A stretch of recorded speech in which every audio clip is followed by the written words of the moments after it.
just make this distinction. Make this distinction between awareness and thought. Now, you may have a concept that you have a distinction between awareness and thought, but I would suggest that you take a look, because it would seem to me you actually don't have that distinction. You're not seeing that distinction. You're not knowing that distinction between awareness and thought. Awareness is not thought. Awareness is consciousness prior to thought. And you realize that you are that, and whatever the mind produces and says are thoughts. Now, for most of us, we are identified with that mind as being me. Right? This is what I am. And the practice of mindfulness is to recognize that actually there's something that comes before that mind. Right? There is this awareness that is aware of the mind and whatever is arising within it. This endless stream of mental content is propagated from an underlying source that can be located and identified. The ego cannot dissolve itself, but in the light of awareness, it dissolves. Thinking about ourselves and observing about ourselves. They are two different things. Then you are in a state which we will call meditation. And slowly, without being pushed, your thoughts will come to silence. That is to say, all the verbal, symbolic chatter going on in the skull. Don't try and get rid of it, because that will again produce the illusion that there's a controller. Question: the structure and complexity of the ego's functions and proclivity to automatically edit perceptions make it seem like a formidable obstacle.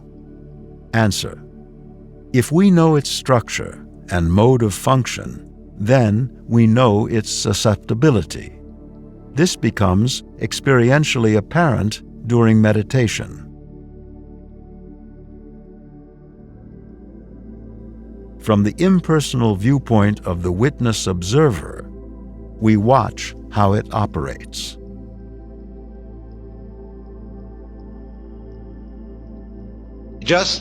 It goes on, it goes on, it goes on, and finally it gets tired of itself and bored and stops.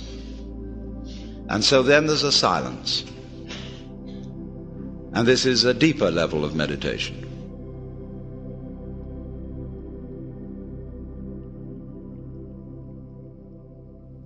And in that silence, you suddenly begin to see the world as it is. Okay, so in the last video, we fully conquered the body. We learned how to breathe properly. We learned how to pace our breathing. If you haven't watched it, please go back and watch that one. It'll only make this 100 times easier. We even did a little meditation in that one. So again, that was a great primer. But as you may have noticed from doing that or even trying to meditate yourself, you know that it can be difficult because your mind can just start to distract you. You get so many thoughts. You start to judge it. Am I doing it right? Blah, blah, blah. So this one, and this is level 2, the cognitive or mental level of meditation, we're going to learn how to deal with that pesky mind of ours and how to put it in its place so we can actually meditate, successfully, quote unquote. So the main objective, I'm spelling it all out here, this is what we're trying to do today, is learning that our thinking minds or our egos are only part of the total system of our perception and cognition. We also have another part of us that can just watch our thoughts or experiences, really, our feelings and everything else, which we'll call our aware mind. And there's a distinction between those two things, and that it's very helpful to learn how to tap into this thing we're going to call our aware minds. And that's what we're trying to do through meditation. And, why are we doing this? Well, it's because we're learning how to deal with all of these thoughts and feelings that are coming rushing up at us constantly that we notice when we're meditating because we're not distracted by a million other things. And again, the whole point of it is if you can't sit still in a chair for 5 minutes without freaking yourself out, how are you handling your workday? So, or, how are you handling a dinner with your girlfriend's parents or just dinner with her or your boyfriend, whatever? How are you handling the stuff of life if you squirm in a chair in 5 minutes of silence? That's the question we got to start asking. And I'm stressing the idea here is not to stop thinking or control our thoughts or anything like that, but instead it's to learn how to mentally step aside from our thoughts and feelings and just watch them, be aware of them. And you might be thinking, why would I want to watch my thoughts? And honestly, that's a fair question. The reason I would say that it's good to watch your thoughts is that thinking consumes energy, and some thoughts consume so much energy via the feelings they create that they can literally have a negative effect on your health. They can strain your body, your relationships, and even cause some people to kill themselves.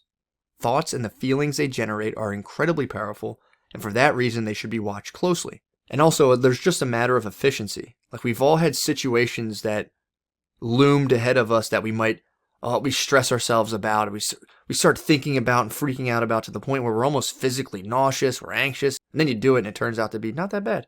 Seldom do we ever go, I just put my body through like a level of hell for no reason at all. So part of this is learning how to just look into the fact of like, might we be just slightly out of touch with what's actually happening? Our little blueprints for reality, might they have some errors in there? Can we look at them? Can we be honest about that? And how can we kind of investigate that? And think about it this way. We've all met people who we think are great, but they constantly trash themselves. And we think like, this person has no idea how great they are. Why are they always so down on themselves? Like, their perception of themselves just doesn't match up to how they actually are. Or there's the opposite of that, which is unfortunately seen more often, where a person seems to think that they're like the best thing ever, when in reality you and perhaps everyone around you seems to experience that person as annoying and pompous, or perhaps even downright shitty. And we say the same thing in this instance as well. It's like, man, this person is oblivious. They're completely out of touch. They have no idea. Well, ask yourself this. Exactly what are they out of touch with? And is it possible that I might be, even if just a teeny bit, out of touch with this thing as well in some capacity? Here's an example. You're about to go on a date and you're nervous. You imagine your date just seeing you and instantly rejecting you on the spot. Just you walk in, they go, oh, hell no, and they get up and leave. And you're like, oh, if that happens, that'd be so embarrassing. Or maybe you imagine that you can't sustain a conversation and there's just a dead silence and it just gets awkward. And you're like, oh, I hate when that happens. That's definitely going to happen. What am I going to talk about?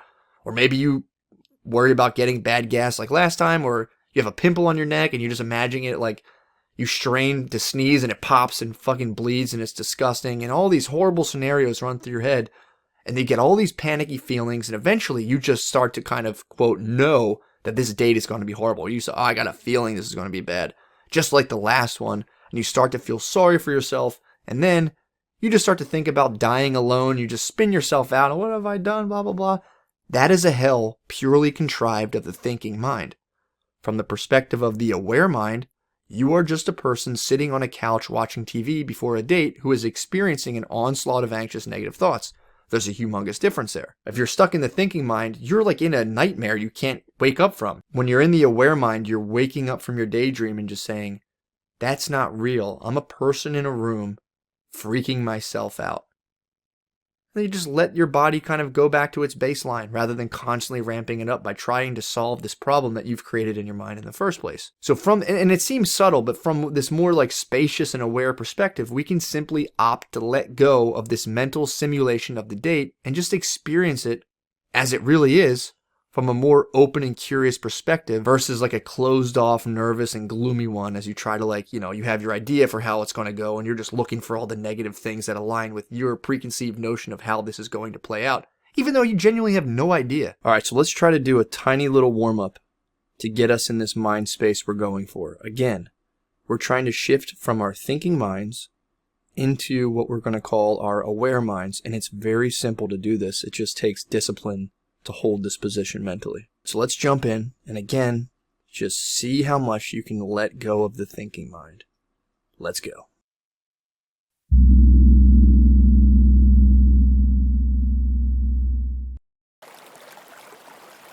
Alright, so let's start with a nice deep breath in through the nostrils, and remember, just like before, put one hand on your chest, one hand on your belly. Make sure when you breathe in, your belly's rising. When you let go, the belly falls. We want to make sure we're breathing into the belly, not into the chest. So let's take just a few seconds, take a couple breaths, just in through the nostrils, out through the mouth. In through the nostrils, out through the mouth. Now, as you continue to breathe like this, you might be thinking, like, is it working? How do I know if I'm in the aware mind? What does this even mean? I'm going to tell you, this is all you got to do. Let your thoughts come up and just notice that you're thinking. When a thought comes up, all we're going to do is just label what's happening. That's what the aware mind is. When we're first getting into it, it's just a labeler. We're just using it as like one of those labeling guns. So when a thought arises, rather than participating in the thought, just say, I am having the thought that whatever, and let it go.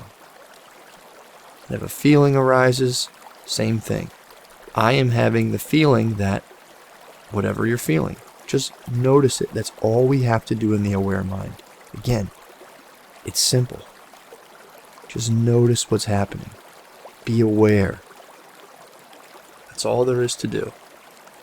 Is just let things pop up into our field of awareness and just see them for what they are. Maybe you're thinking, I don't think I'm doing this right. See that thought. See the fact that you're thinking, I am having the thought that I am not doing this right. Oh, that's all there is to this? I am having the thought, that's all there is to this? Or, my mind is being judgmental. And you keep breathing, and you keep letting whatever needs to come up to the surface, just let it come up. Notice it, label it for what it actually is, and just keep it pushing. It might sound simple or kind of dumb, but again, it's a powerful trick to reduce the bodily load of thoughts. If you're having the thought, I'm going to get fired today, and I'm going to run out of money and get kicked out of my house, if you notice you're having that thought versus fully participating in that thought, it's two very different things. So again, just see if you can play with this. Just notice. Take a breath in and let it out. As you breathe in, just whatever pops up, just notice it. And as you breathe out, let it go.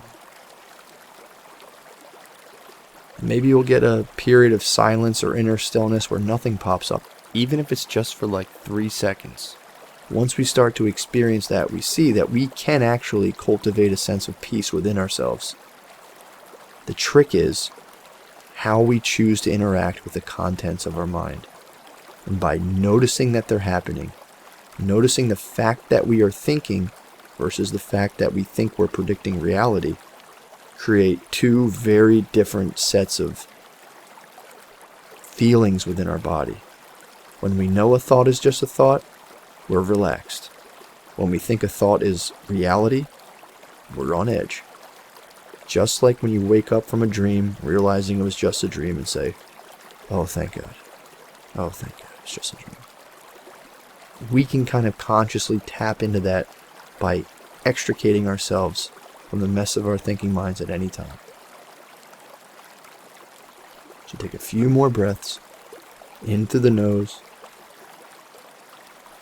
out through the mouth.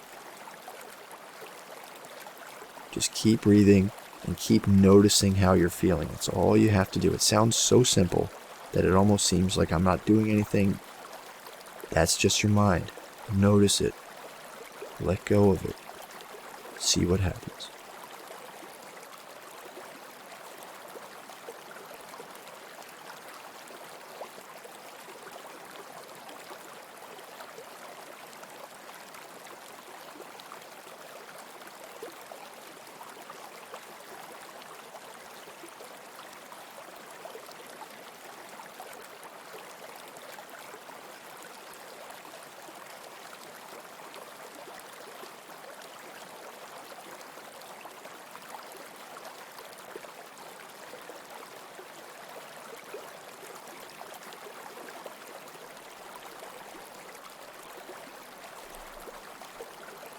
And whenever you're ready, open up those eyes.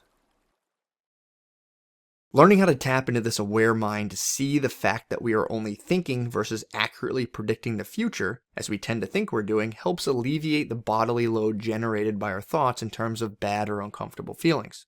And this is why we want to learn how to discipline ourselves around thinking through meditation, because we don't want to be unnecessarily redlining our bodies by producing all of these feelings via the thoughts we have all of the time unnecessarily.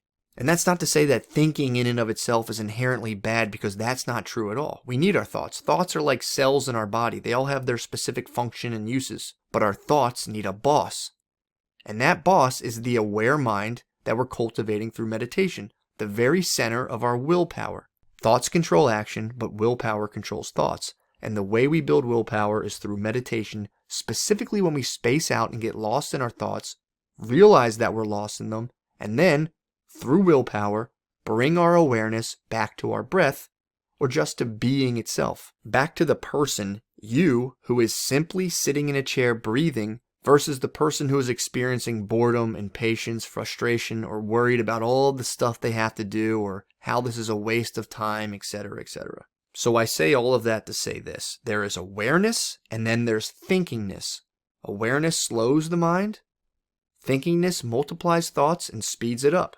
One relaxes the body, awareness, and thinkingness, if left unchecked, taxes the body by producing a wide array of feelings that, if conjured up in excess, like anxiety, stress, anger, depression, take a serious toll on not just our physical well-being, but the quality of our life. I can't stress this enough. Our thinking mind also does awesome stuff, like comes up with formulas, writes books, designs stuff, so don't for a second get down on your thinking mind. It is not a bad thing. It's all we're really taught about in the West about our minds. We see our minds as this singular glob of brain that only produces thoughts, and for that reason, we fail to develop the aware mind, which, if anything, only enhances the quality of our thoughts. We're forced to live in our thinking minds, when in reality, it's just a place we want to visit.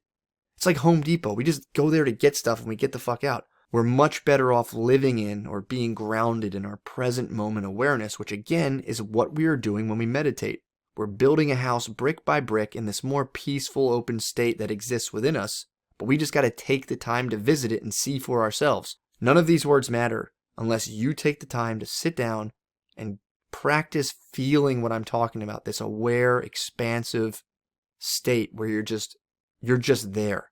And when I say grounding ourselves in awareness, I mean willfully centering ourselves, our attention, in its very source, which is consciousness, rather than the contents of consciousness, which are thoughts, feelings, sounds, smells, etc. It's like a TV identifying with its electricity rather than whatever show is playing on the screen. So let's take a few minutes to stop and chill out and just let ourselves process this idea of awareness versus thinkingness. Just see if you can get a sense for what I'm talking about. And if you can't, no big deal. I got more tricks up my sleeve to come. Just see if you can, to the best of your abilities, just watch thoughts arise. And if you get snagged into them, no problem. But just play around with this. Pretend you're like a dog on a couch or something. Just be where you are. And see if you can see your thoughts for what they are from a stance of grounded awareness of you, the person who is really just sitting in a room while your mind produces thoughts, versus you entertaining them, getting swayed by them. It's very subtle, but see if you can play with this. We're not trying to wipe our minds clean or anything, but we're just looking at it. We're looking at our mind from a more secure perspective, something we might not have known was there before. And if we get lost in our thoughts, great. That's actually good, because when we're lost in our thoughts and we notice that, we can then practice using our willpower to gently guide our awareness back to our breath, back to the meditation. The same thing applies to boredom, judgment, or any feelings. You can you notice them through your willpower. You say, I'm not doing this right now. I'm going back to the breath. I'm taking my attention, my focus, my awareness, and I'm concentrating it and bringing it back exactly where I want it. It's pretty cool. So here we go. Timer set for 3 minutes. Let's go.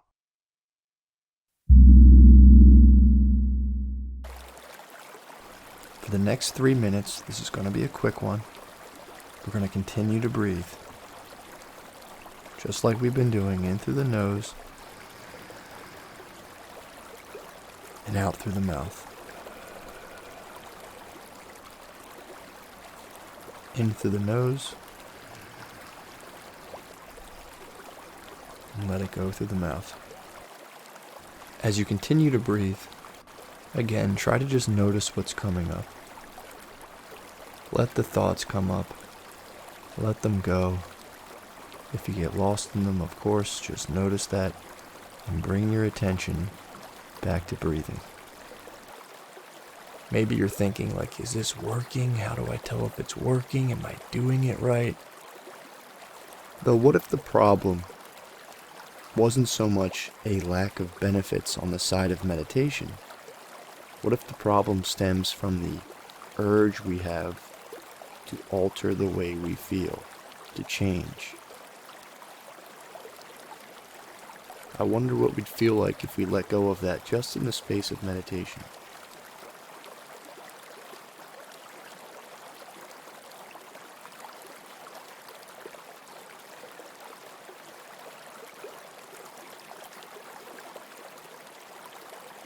Maybe what you don't need to be doing right now is trying to assess whether you're getting this immediate direct benefit from this practice.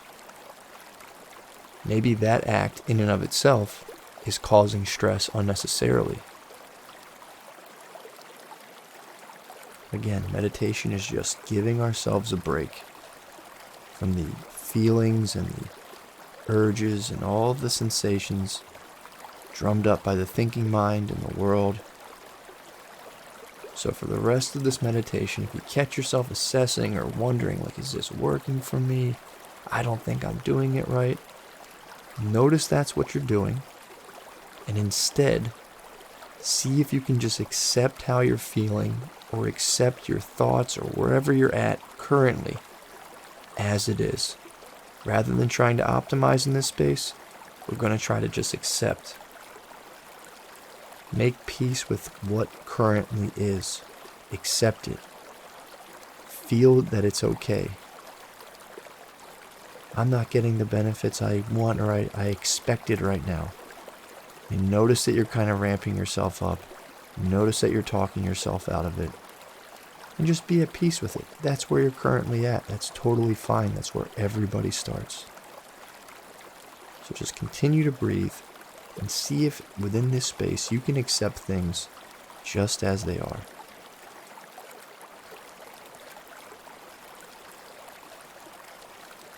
And whenever you're ready, open up those eyes. Okay, so maybe you can get a sense for what I was talking about, and maybe you didn't. It's fine. Either way, here's a little snippet from the audiobook of The Untethered Soul, A Journey Beyond the Self. This passage in the book really helped me understand the very thing that I'm trying to get across here. So we're going to listen to it. Though, being that this is a meditation exercise, see if you can try to get into a meditative mode to absorb this information. Rather than focusing on your breath, we're going to, this will be about, I think, 9 or 10 minutes.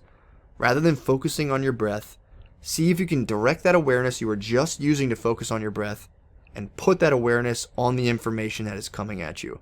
And if you notice yourself getting distracted, you can pause the video and rewind to the last moment you are fully conscious and fully aware on the information. If you got to break it up into little chunks, totally fine. Again, we're strengthening the willpower here. And at the same time, we're going to take in information that'll just help us do the thing that we're trying to do. 360 win.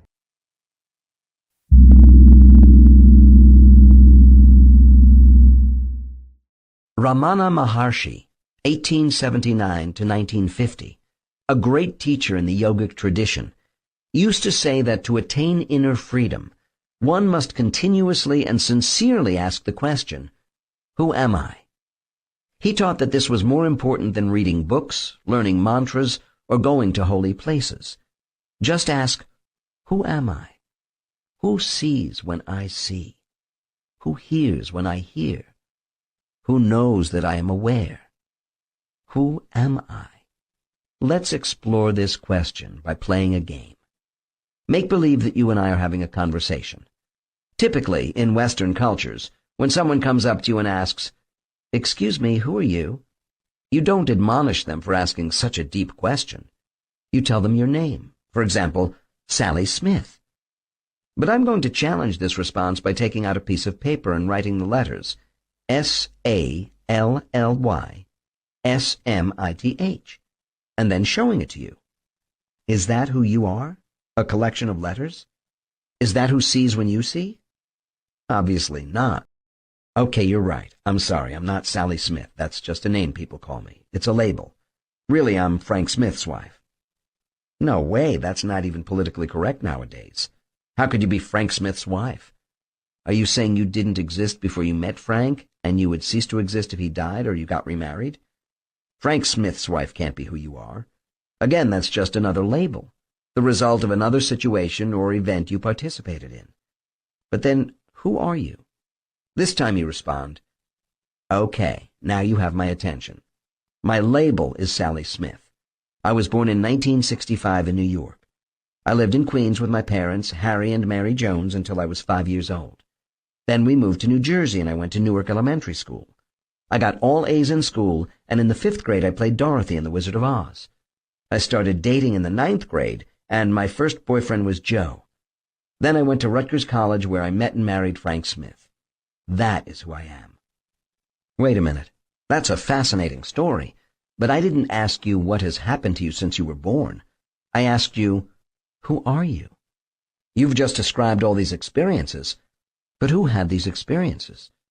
Wouldn't you still be in there, aware of your existence, even if you had gone to a different college? So you contemplate this, and you realize that never in your life have you asked yourself that question and really meant it. Who am I? That is what Ramana Maharshi was asking.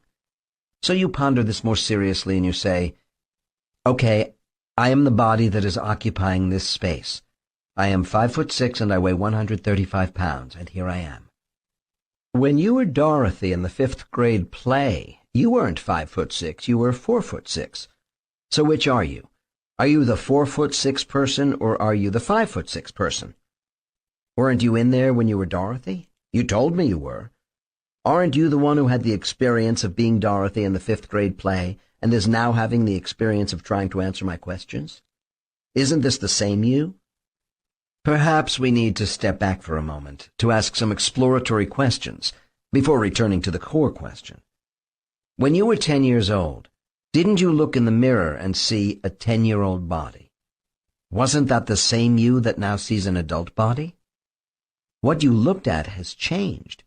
But what about you, the one who is looking? Isn't there a continuity of being? Wasn't it the same being that looked in the mirror throughout the years? You have to contemplate this very carefully. Here's another question. When you go to sleep every night, do you dream? Who dreams? What does it mean to dream? You answer, well, it's like a motion picture plays in my mind and I watch it. Who watches it? I do. The same you who looks in the mirror?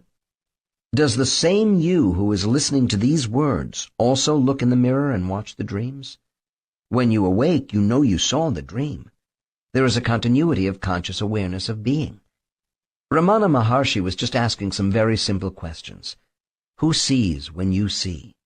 Who hears when you hear? Who watches the dreams? Who looks at the image in the mirror? Who is it that is having all these experiences? It's actually pretty easy to see that you're not the objects you look at. It's a classic case of subject-object. It's you, the subject, that is looking at the objects. So we don't have to go through every object in the universe and say that object is not you. We can very easily generalize by saying that if you are the one who is looking at something, then that something is not you. So, right away, in one fell swoop, you know what you're not. You're not the outside world. You're the one who is inside looking out at that world. That was easy. Now at least we've eliminated the countless things outside. But who are you? And where are you if you're not outside with all the other things? You just have to pay attention and realize that you would still be in there experiencing feelings, even if all the outside objects disappeared. Imagine how much fear you would feel. You might also feel frustration and even anger. But who would be feeling these things? Again, you say me, and that's the right answer. The same me experiences both the outside world and the inside emotions. Don't you have times when you're not having emotional experiences and instead you just feel quiet inside? You're still in there, but you're just aware of peaceful quiet. Eventually, you will begin to realize that the outside world and the flow of inner emotions come and go. But you, the one who experiences these things, remain consciously aware of whatever passes before you. But where are you? Maybe we can find you in your thoughts. René Descartes, a great philosopher, once said, "I think, therefore I am." But is that really what's going on? The dictionary defines the verb to think as to form thoughts, to use the mind to consider ideas and make judgments. The question is, who is using the mind to form thoughts, and then manipulate them into ideas and judgments? Does this experiencer of thoughts exist even when thoughts are not present? Fortunately, you don't have to think about it. You are very aware of your presence of being, your sense of existence, without the help of your thoughts. Thoughts can stop, and they can also get extremely noisy. Sometimes you have many more thoughts than other times. You may even tell someone, "My mind is driving me crazy. Ever since he said those things to me, I can't even sleep.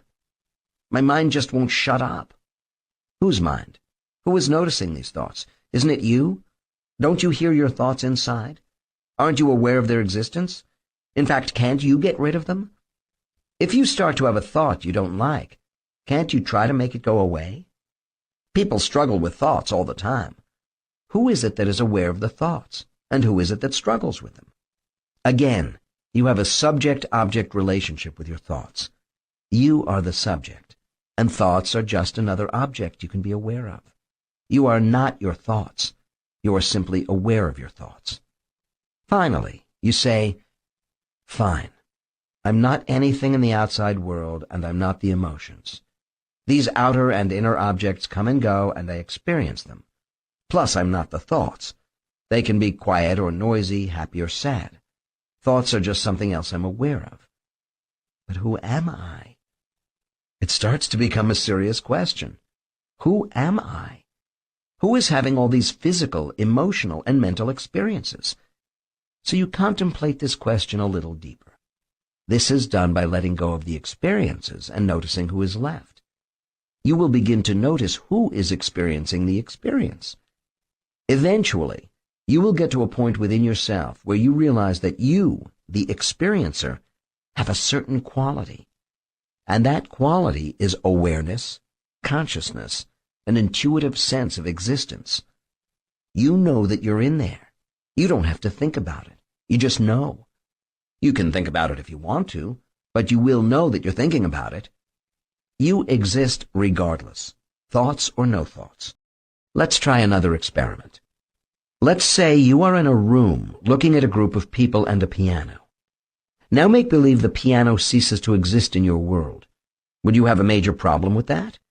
You say, "No, I don't think so. I'm not attached to pianos." Okay then. Make believe the people in the room cease to exist. Are you still okay? Can you handle it? You say, "Sure, I like being alone." Now make believe your awareness doesn't exist. Just turn it off. How are you doing now? What would it be like if your awareness didn't exist? It's actually pretty simple. You wouldn't be there. There would be no sense of me. There wouldn't be anyone in there to say, "Wow, I used to be in here, but now I'm not." There would no longer be an awareness of being. And without awareness of being, or consciousness, there is nothing. Are there objects? Who knows? If no one is aware of the objects, their existence or non-existence becomes completely irrelevant. It doesn't matter how many things are in front of you. If you turn off the consciousness, there is nothing. If you are conscious, however, there can be nothing in front of you, but you are fully aware that there is nothing. It's really not that complicated, and it's very enlightening. So now if I ask you, who are you? You answer, "I am the one who sees. From back in here somewhere, I look out, and I am aware of the events, thoughts, and emotions that pass before me." If you go very deep, that is where you live. You live in the seat of consciousness. A true spiritual being lives there without effort and without intent. Just as you effortlessly look outside and see all that you see, you will eventually sit far enough back inside to see all your thoughts and emotions, as well as outer form. All of these objects are in front of you. The thoughts are closer in. The emotions are a little further away, and form is way out there. Behind it all, there you are. You go so deep that you realize that's where you've always been. At each stage of your life, you have seen different thoughts, emotions, and objects pass before you. But you have always been the conscious receiver of all that was. Now you are in your center of consciousness. You are behind everything, just watching. That is your true home. Take everything else away and you're still there, aware that everything is gone. But take the center of awareness away, and there is nothing. That center is the seat of self. From that seat, you are aware that there are thoughts, emotions, and a world coming in through your senses. But now you are aware that you're aware. That is the seat of the Buddhist self, the Hindu Atman, and the Judeo-Christian soul. The great mystery begins once you take that seat deep within. So meditation is the process of continually getting in touch with this part of ourselves, this aware, open, expansive state, and then losing connection with it. We're getting in touch, we're in it, we're calm, we're centered, and then we drift off into our thoughts and feelings, and then we come back and we repeat this over and over and over until finally we've cultivated enough willpower to just finally be mostly based in this space of awareness, or what they call our larger self, our big self. So this stuff is simple in theory, but it's very difficult to practice. And this is why people spaz on meditation. I just can't do it. It just doesn't work for me. I don't feel calm. It's just, my mind just races. And whenever I close my eyes and think of nothing, I just kind of like freak out and get panicky and blah, blah, blah, blah, blah. Or it's like a waste of time. It feels dumb, which is very common. And it's also fine that that happens. Meditation is a practice of just letting go of that stuff and doing it anyway. That's where the willpower comes in. If it was easy, you wouldn't need to be exercising your willpower. The fact that it's hard is telling you there's something within you that needs to be cultivated to be able to take boredom, take frustration. This is the willpower. This can steer us through these little kind of like short-term negative events that kind of stand in the way of something that might make our experience better in the long run. So meditation is the practice of just letting go of that stuff and meditating anyway. The mind will continue to protest with all of its best, most personal theories and ideas as to why this is a waste of time, reminding us of all the very important stuff we have to do and how this doesn't even work and how people like us just don't have time to meditate, while the average American spends about 4 hours per day watching TV while also clocking about 3 to 5 hours per day of screen time on their phone. So much for the time crunch argument. So the whole point is that what you think is meditation not working is actually meditation working. You just don't like it. It's like if you went to the gym and you were lifting weights being like, why is this so heavy? It's like, well, if it wasn't heavy, it wouldn't do anything for you. So when you start to meditate, you'll probably notice that your awareness gets snagged into your thoughts over and over, almost instantly. And again, that's good. The untrained mind is a total willpower wimp. But if we're constantly shifting our focus away from our thoughts and back to our boring old awareness, we are building that willpower muscle, which takes as long, if not even longer, to build as real muscle, but the benefits are never ending. And just to illustrate this, here's a personal story as to how it's helped me. It was one situation, but this is kind of what I'm trying to describe, and this is kind of like some of the direct benefits you get. So, here was the scene. So my wife's alarm goes off every morning at 5 a.m., which, kind of pisses me off. And both of us, before the alarm had gone off, had just been woken up at about 4:45 by our 1.5-year-old daughter, who just screamed for whatever reason, woke us up, and then just went right back to sleep. And I see the time, I'm like, fucking wife's alarm's gonna go off, and I'm starting, my brain just starts churning out its usual assessments and judgments of the situation, which just happens automatically.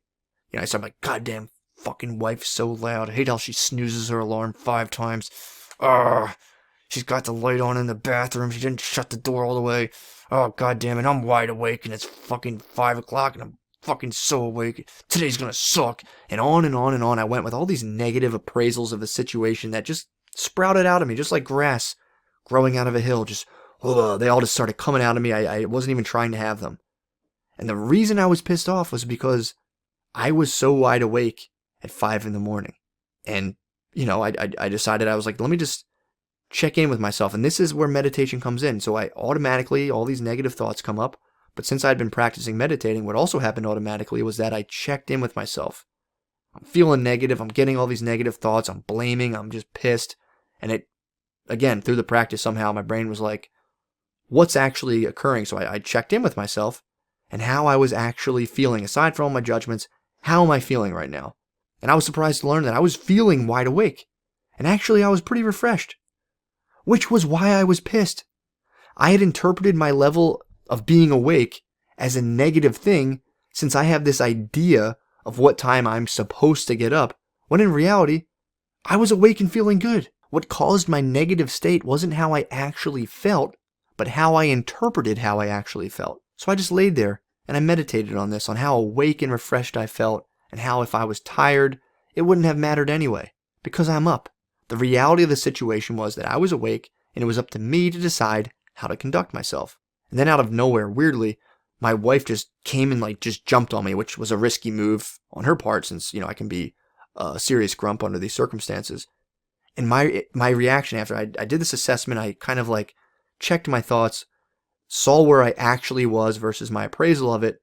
My reaction to her jumping on me was kind of happy and playful versus what I swear to God, if I hadn't checked in with myself, it would have been just get the fuck off me. What are you doing? You ruined my sleep. We would have gotten in a fight. The point being, by checking in with how I was actually feeling rather than my personal interpretation of the circumstance, I was able to bypass the internal pity party and instead just be present for the moment that I was occupying. And by doing that, I avoided starting the day off, for both me and my wife, on a negative, angry foot. And maybe this doesn't sound like much, but these are the small but glorious victories of meditation, of continually being aware of that which actually is versus your interpretation of it and adjusting your behaviors accordingly. So meditation, this practice of just centering ourselves in awareness and watching our thoughts, it's like holding a mirror, our awareness, up to our thinking mind so that it can see itself for what it actually is.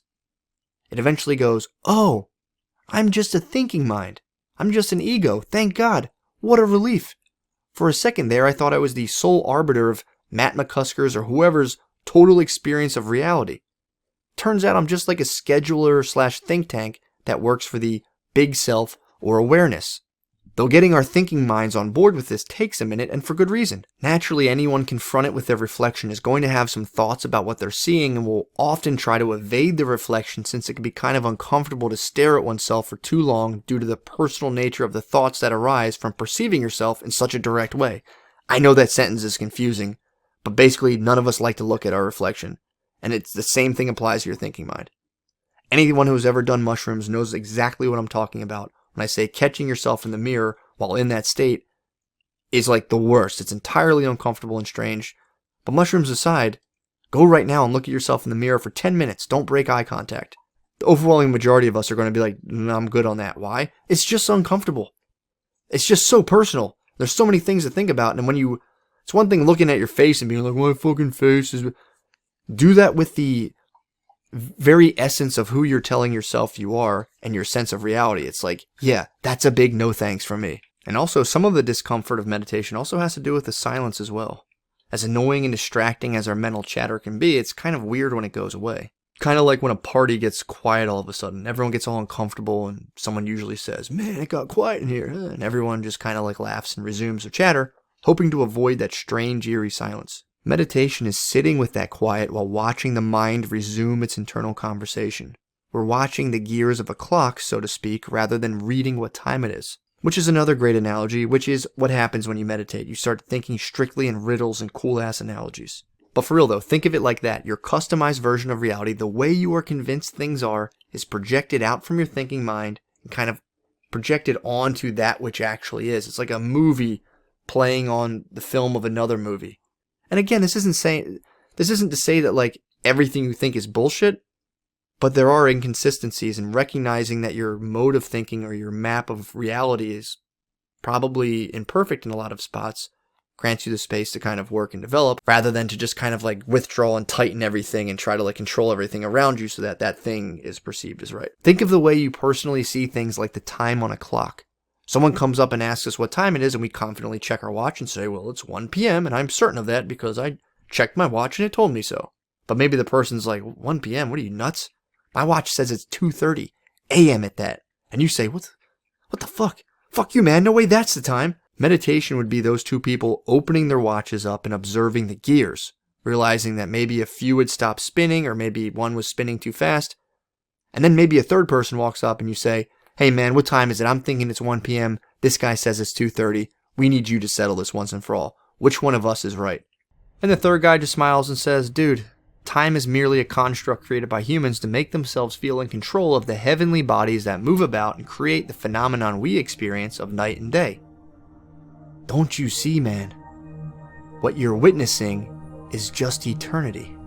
And then the two guys tie him up and burn him alive. So just to recap, the mental or cognitive level of meditation is the practice of rescuing our awareness from the infinite tangle of our thinking minds. And the way that we reclaim our awareness is by strengthening our mental willpower to resist the onslaught of mental temptation and distraction, or just noticing when it occurs and gently guiding us back to awareness, back to that which just is. But like we said, talking about meditation is only 1% of the battle. The rest lies in practicing it. It's an experience, not just a theory. So let's do a little meditation again, only this time when thoughts come up or if we hear noises or we have feelings, say to yourself in your mind or out loud, I am not that. Just try to see how much you can let go of the contents of your thinking mind. We're going for 5 minutes here. And maybe you'll think you're, quote, doing it wrong. That thought requires no adjustment or correction from yourself. No need to participate in it. Perhaps halfway through you think this is pointless, dumb, or a waste of time, and fair enough, but again, for the sake of this exercise, just see if you can observe that thought or feeling as a separate entity. I am not that.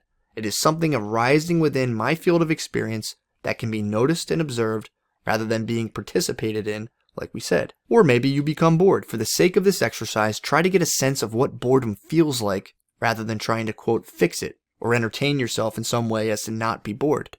See if you can kind of meet your boredom or meet your thoughts or judgments just for 5 minutes. You can always go back to being a miserable, preoccupied dick when it's over, but for now, just try to watch yourself experience the contents of your mind.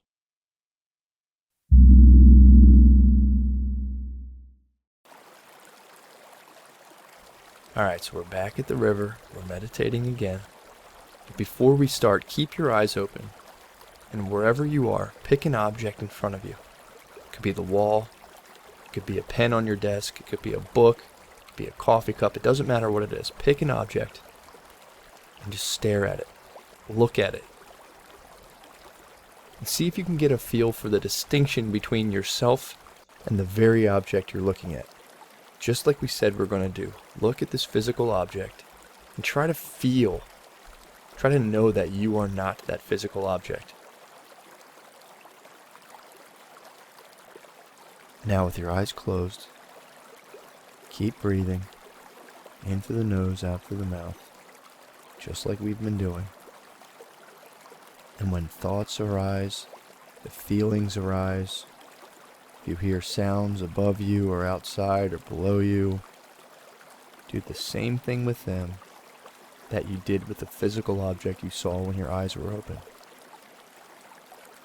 Whatever pops up, hold it in your awareness and know that you are not that thing. You are your awareness. Play around with this for the rest of the time.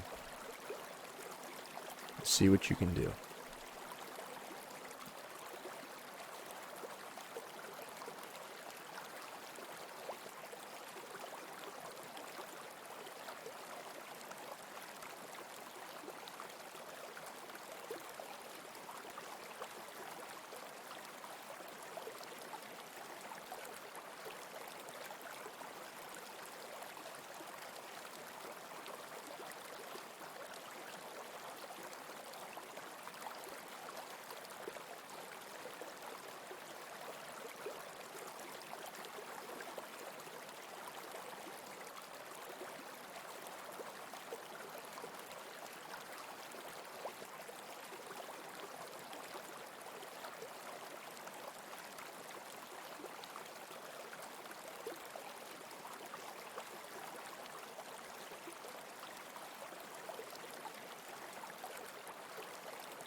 And when you're ready, open your eyes.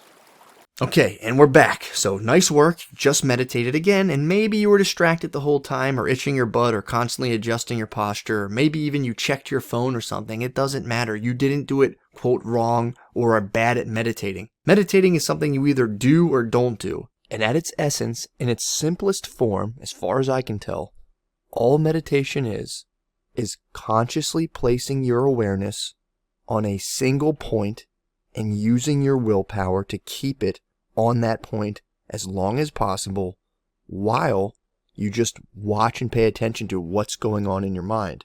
That's all you do. It's very simple. You can put it on, you can place your awareness on your breath. You can place your awareness on just looking around outside of yourself.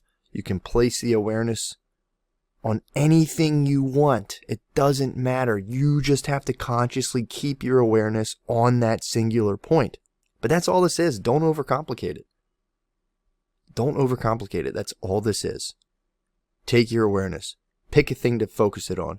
Keep it there as long as possible. Watch what your mind does. I like to do a little exercise. I call it in-breath, out-breath, where I take a walk. I take a long walk, and all I do, I tell myself, no headphones, no podcasts, no music, nothing. I walk, and I just label. When I breathe in my head, I say to myself, in-breath. And when I breathe out, I say to myself, out-breath. And in the meantime, I'm just walking and looking at stuff. That's all I'm doing. My brain is occupied. My awareness is occupied with, or let's say my mind, the mind that could wander, is occupied by a simple task, in-breath, out-breath. And as I walk, I just notice how it feels to not have my mind going in 20 different directions. And specifically, I notice how it feels to not be engaged in egoic thought patterns.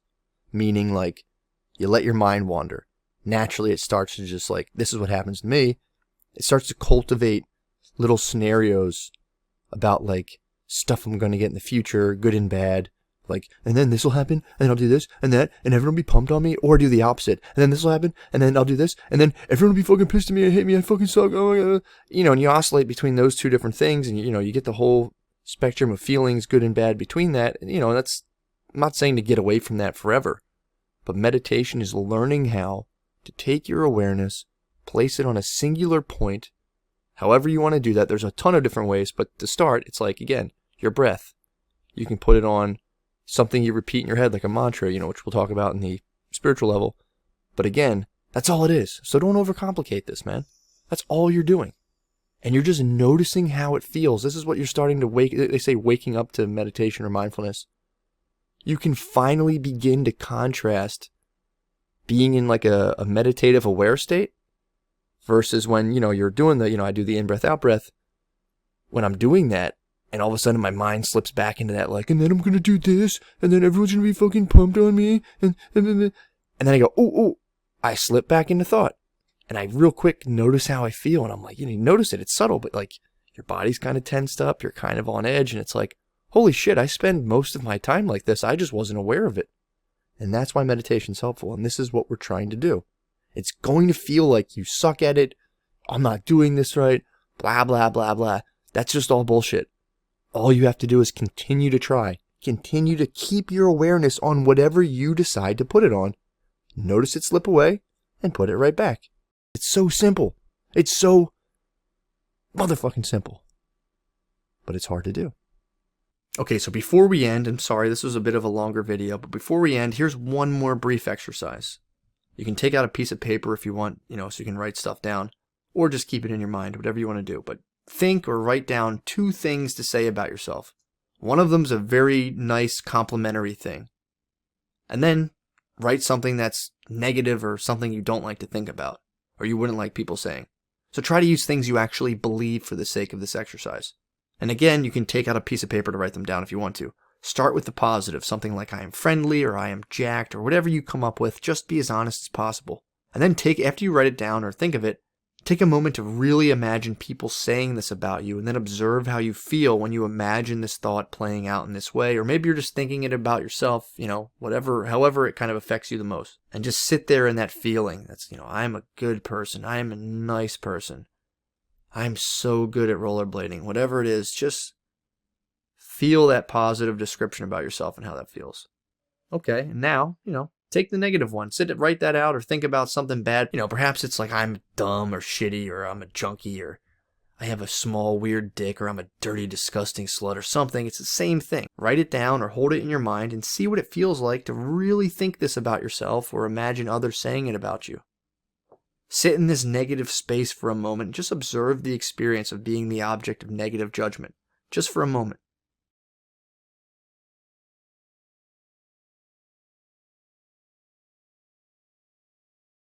Now, take your description statements, both the good and bad, and compare them. One felt good and the other felt bad, or perhaps you felt nothing for either, who knows? But now look at both statements, both negative and positive, and cross out the descriptions, leaving you with just I am. Now, just like you did with feeling the descriptions of yourself, see if you can try to feel the statement I am as well. Imagine scrapping all descriptions, all judgments, and just existing in this I am mode, like a frog on a lily pad or a dog lying on a couch. This is pure being, pure awareness. This is one of the major goals of meditation, entering into this I am mode. This is awareness, when you take away the descriptions. It's neither good nor bad, it just is. Let's sit in this I am mode for 2 minutes and see what happens to close off the video.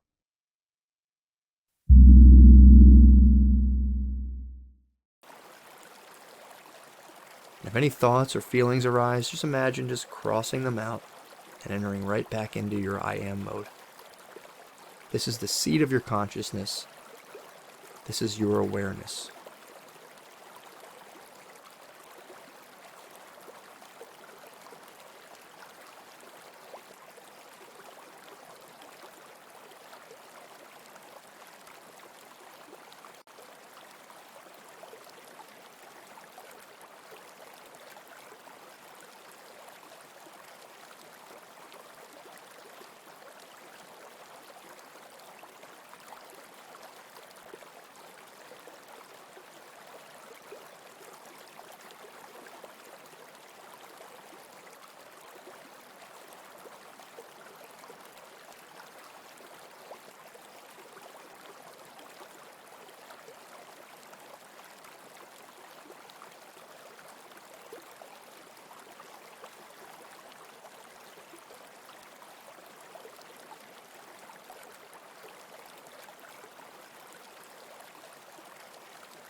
Okay, so we covered a couple different techniques for getting at this thing that we're trying to cultivate, that we're calling the aware mind, the part of us that can just watch ourselves think, watch ourselves react, and observe ourselves. And this is weird. It might seem like things are kind of still loose and not neatly tied up and kind of messy, but this part of meditation, the mental level, whatever you want to call it, it's way different than the physical level, because the physical level is entirely more simple. It's much easier to slow your heart rate down than it is to calm your mind. For the heart rate, you just change the way you breathe, like we did. You breathe through the diaphragm, you space your breaths out, and voila, your heart slows down. That's one side of it. We're playing a song on the piano, we got our left hand going, really easy. Now we're adding in the right hand, and it gets a little more complicated. But the reason this idea of cultivating the aware mind is tricky is because, again, like we said, this is an experiential concept. We're trying to go beyond our thinking mind, which when your thinking mind hears that, it goes, what? This is bullshit, because it hasn't experienced the thing we're trying to cultivate. So just know that, again, if right now you're like, I don't know if this really works, if you're watching, you're noticing the fact that your mind is doing that. That's all we're trying to do. We're trying to give ourselves some distance away from this thinking mind, but the overwhelming majority of us are so intimately connected with our thinking mind or ego that this information seems like it doesn't add up. And that's fine. This isn't meant to satisfy you intellectually. This is meant to give you a tool to watch that thing that resides within you, our mind, that needs to be satisfied intellectually. So it's a weird distinction, right? When we're trying to calm the mind, we need to use the mind to calm the mind. And if we're approaching it from like, I need to fix this now perspective, in reality, all we're doing is just ramping up our mind. Because when we're saying, I need to fix this now, or I'm taking all these steps to like, I'm going to meditate, I'm going to be so calm, I'm going to be blah, blah, blah, blah. In reality, we're just telling ourselves there's a problem to be solved. And when we think there's a problem, we're on alert. So like, I'm taking all these steps, and hey, it's not working. That's because you're, in a way, telling yourself there's something that needs to be solved, whereas the aware mind, all we're doing is watching. We're learning how to sit within ourselves and just watch what is. And the reason I'm really hammering on this idea of the aware mind or building awareness is because by spending time in awareness, where we're just watching, where we're just noticing, when we cultivate whatever that is in us that allows us to do that, we start to then approach these everyday matters of life with a sense of poise that we didn't have before. And if you're thinking like poise, what poise? What are you talking about? Well, let me quote from this book, The Glorious Presence. It's very good, where they talk about poise. So here's the quote. Poise means that we stop the mental running about which goes on constantly like a panic. Is your mind like a person shut in a room which has taken fire, dashing at this door and that door and banging upon them, beating upon the walls, stamping and shouting? Look into this matter. Is there peace of mind? So that's it. We're just going to start building awareness, watching ourselves think, watching the way we feel about things, and just start to realize that the way we think now is only part of the puzzle. There are errors in the way we think. There are errors in the way we perceive judgments. There are errors in the way we perceive ourselves. And the only way we can realize them is if we just quietly and silently watch ourselves go about our day. See you in the next one. But ever just watched? Watch what's happening and watch what you are doing by way of reaction to it. Just watch it happen. And don't be in a hurry to think you know what it is. In other words, people look at say, oh, that's the external world. Oh? How do you know? You think this is the material world. Well, that's somebody's philosophical idea. Or maybe you think it's spiritual. That too is somebody's philosophical idea. This real world is not spiritual. It is not material. The real world is simply